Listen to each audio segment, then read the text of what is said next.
What's up, everybody? Kier Gomes here, and welcome back. Well, guys, in case you didn't know yet, today is gonna be a special one. For those of you who are active in the playing card and or Magic community, you're probably familiar with the playing card brand False Anchors. Also, if you've been subscribed to my channel for a while, you've definitely seen these cards featured on my channel multiple times since the beginning and all the way up until recently. Well, in honor of today being a special day for the False Anchors company, I thought it might be fun to do a little video recapping some of their projects so far and even giving you your very first exclusive review of the new False Anchors V3 playing cards. As well, I might be adding some stuff to the giveaway brick, so if you guys are interested in learning more about that, make sure you stick around to the end. All that and more coming up, but before we get into it, please do drop a like on this video and subscribe if you haven't already. And without further ado, let's roll that intro and get you guys on your way.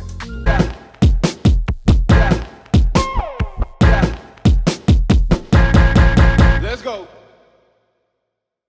Okay, so the False Anchors company was founded by Ryan Scholes. Ryan is a very talented magician. It goes beyond playing cards. The guy has released a book, he's released original magic effects, all types of really clever stuff. And his decks, the False Anchors playing cards, are definitely a brand that is catered towards the art of magic performance. However, it doesn't mean that the decks don't have unbelievable appeal to cardistry, collectors, even just casual poker players, assuming you don't know the secrets that lie on the back designs. And it all started on August 1st, 2018 with the release of the False Anchors V1 playing cards. This deck was designed by Phil Shaw and Ryan Scholes, the creator of the brand, and it was essentially made to be a working deck of playing cards for performing magicians. These cards were printed by the USPCC on premium stock with a magic finish, so the cards are a little bit thick, but they're very durable and they're gonna last you a long time. Being thick doesn't stop them from handling extremely well, as all USPCC decks do, and you gotta love the minimal yet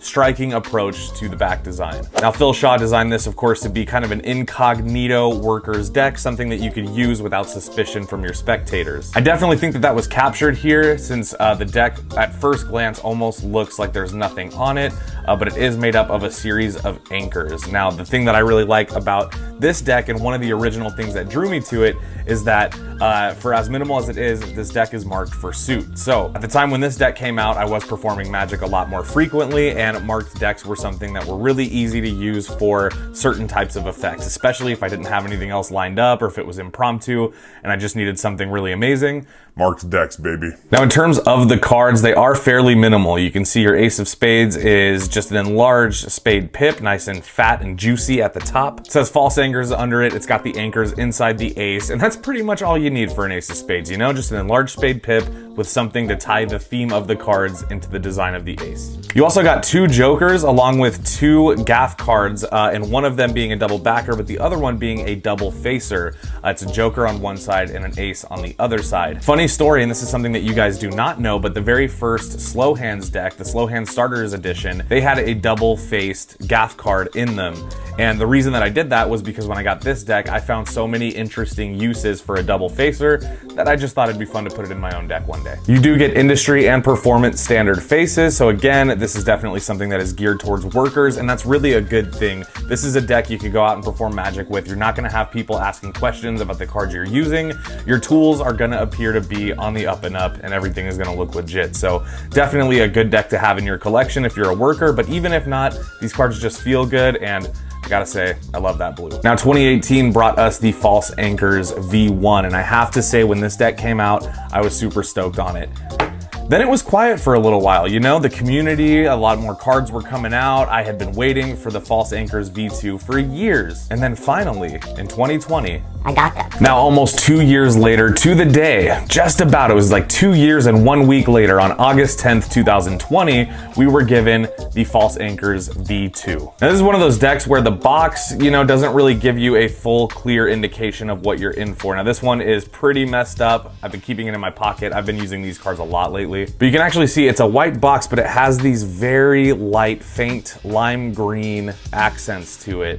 And you can see that on the back as well. It's so pale, it's very difficult to see. Now, when I first saw this, I knew that that wasn't gonna be the color of the cards because the first thing I saw was the cards. And when it comes to second editions, you really can't do much better than outdoing your first edition and doing something completely different. This time, Ryan enlisted the help of Jared Hansen to design the deck, and the result is very different. The V2 definitely looks a lot more traditional, has more of a poker back feel, but this deck contains all sorts of mysteries and exciting Easter eggs. One of my favorite things about the V1 deck was that it was marked for suit, which I thought was super helpful. This deck is fully marked, so it's marked for suit and value. This is gonna allow you to read the back of the card without seeing what it is. For example, this is the Two of Hearts. This card here yeah, it is the Two of Hearts. Woo woo. As well, this is a standard two-way back design. So for those of you that have OCDs about one-way backs, you don't have to worry about that here. And this deck is just beautiful. I love everything about it. This is probably my favorite False Anchors deck. I love the shade of bluish green. I guess it's more teal, but we'll call it bluish green. It says perception is reality. It has a very nautical theme. You see everything from like mermaids to waves in the water, anchors, banners, clouds, anything that you would see live in the pirate life. And honestly, it couldn't have come out better. However, the back design is not the only thing that was improved upon from the original. As well, we get a more detailed Ace of Spades. You can see we get a beautiful mermaid kind of making up that turquoise or teal spade pip. It says False Anchors down below. This obviously, by comparison, is a lot more thought out and a lot more fleshed out than the Ace of Spades on the V1. And that's the whole point. I mean, making additional versions of your deck should mean that you're doing something different and ultimately better every single time. Your jokers have also been updated to look a little bit more, again, fleshed out. Very nice turquoise teal color that you see on the back design, and you just get that mermaid kind of snuggled up there with an anchor. These cards are also printed on classic stock with a magic finish. These ones feel a lot thinner and a lot softer than the V1. Now the V1 feels really, really good, but these ones I think maybe just got lucky with the print run or something because they feel fantastic. Now, like I said, these are definitely the ones that I use the most, definitely the ones that I own the most of, and man, I just really can't get enough. This is a deck that I love using. Now, possibly my favorite thing about the False Anchors V2 is actually the idea and the concept behind it. So it's pretty easy to put out a deck every single year if you're a playing card producer, if you have the means or the experience to do it, it's not that hard. However, Ryan took his time and took kind of a 2-year hiatus from releasing playing cards, still released some Magic in that time. But the idea for this deck was to make it sort of a full-blown treasure hunt. You're not hearing that incorrectly. I'm not saying it incorrectly. Ryan's idea for this deck was to make the deck of cards, the object of the deck of cards, was a treasure hunt. Now, if you ask me, this is a genius idea. We've seen this kind of before with the NPH deck that had a puzzle on it. You know, we've kind of seen it with little trivia things or little Easter eggs like the scratch and win. But the idea of taking an entire deck and making it into a full-blown Goonies-style treasure hunt. Now, my friends, that is a video that I really fucking want to make. So definitely allow me to do that by dropping a like on this video. Anyway, Ryan, great job on the V2. So we've taken a look at the story so far. We had the False Anchors V1, the False Anchors V2. At this point, those are the only 2 decks that are available and out in the world. However, thank you to my friend Ryan Scholes. He was kind enough to hook me up with some prototypes of the new decks. Notice I say decks as in plural because that's right, baby. False Anchors V3 is gonna feature 2 different decks of cards. Now, I did an unboxing recently where you guys saw me open a bunch of this stuff. You saw me open the book. I got some extra of the V1 and V2 decks, and then these babies, which I couldn't show you. But today is the day. We're gonna lift the veil, and I can't wait. All right, now I am limited to what I can show you guys in terms of the tuck boxes because those are gonna be specially printed if all goes well according to funding on Kickstarter. These decks are gonna have foil, matte, all that fun stuff on the special edition one, upgraded tucks. None of those I have here with me. However, I will flash some pictures from the Kickstarter, from Ryan's Instagram. You guys will be able to see them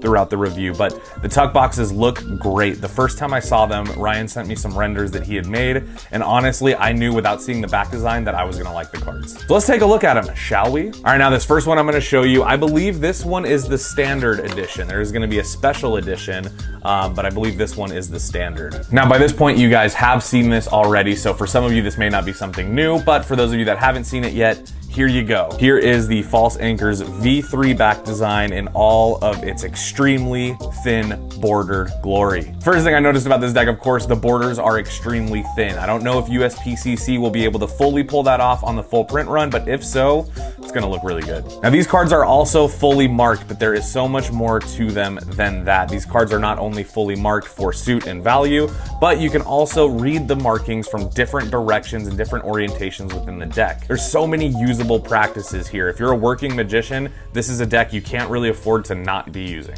More into the back design though, what looks like chaos of just a flurry of different size anchors kind of coming on and off of that back design is actually perfectly masking that marking system, but as well, it gives you that same kind of simplicity and that same kind of fun that you got from the V1. There's obviously some clear differences between the V1 and the V3. V3, I think, in my opinion, being a little bit better. Now, Phil Shaw did a great job on the V1. There's no denying it. However, this deck was actually designed in collaboration with Ryan and Solomon Vainstein. I hope I'm saying that correctly. You guys might know Solomon. I actually have a video coming up that might have something to do with that designer. But this deck is really sweet, and I have to say that back design is doing things for me. It's very simple, it's very minimal. It definitely looks like something you would see like on a pocket t-shirt, you know, at like an H&M or something, but it works, and that's really important. You also get a very nice and minimal ace of spades, just in a large spade pip, and it's got those anchors on the inside.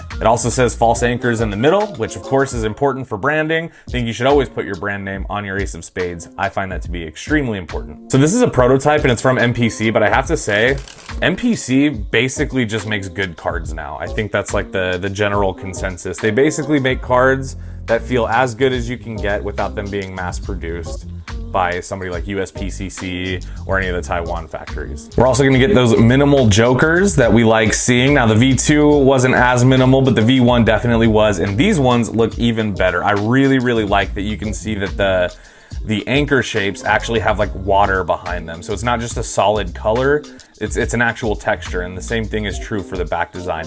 I really like that. I think it adds not just a layer to that minimalist look, but I think it also adds a little bit of like, Due to the extreme lack of coolness, this portion of the video has been censored to avoid maximum but I really, virginity. really like the way that came out. You also get an ad card, or I guess in this case a gaff card, which is a smudgy 8 of clubs. Now you can use this for magic effects. Of course, you can take a regular 8 of clubs. You could Erdnase change it into smearing the ink. There's really no limit to the things you can do with these cards. And my guess would be, if you go check out the Kickstarter, there may be a tier where Ryan teaches you how to use this gaff card for an original effect. If that's not in there, I'm sorry, and maybe we could work something out. Ryan, hit me up. Other than that, the only other noticeable differences between this deck and the previous ones is that the faces of the cards, the ink, is a little bit darker. You're gonna see that mostly on, of course, the hearts and diamonds, but also on the court cards. The inks on your court cards definitely look a little bit darker, which is nice. I think it goes with the theme of the deck, but also, and more importantly, I have been talking to Ryan about these cards for weeks at this point, and I happen to know that there is somewhat of a very, very exciting hunt that can be done using just these cards. There is clues hidden within the court cards, the back design, there's stuff hidden all over this deck, and I've been struggling so hard to figure any of it out. Now, I have been thinking about making a separate video where I try to solve whatever this mystery treasure hunt is. However, with the success I've had so far, the video would probably take me like 5 years to make. So let me know if you guys would be interested in me making a video trying to solve those riddles or do that hunt, or would it be fun if maybe we could get somebody who's a little bit better at that on this channel to help me? That might be fun too, so keep that in mind, comment down below. All right, now this is the V3. Of course, it looks great. We know that, we've seen it, but there is another edition. Now, I believe this one is the special edition, and if I'm not mistaken, it might be backwards, to be honest, but I think this one is gonna be the special edition. And honestly, I like this one even more, and that is right here. Now this one I like because it is a little bit more minimal, but it also uses a very, very nice blue. This is very similar to the blue we use on the tortoise backs. It's a little bit more green than ours, but it looks really good.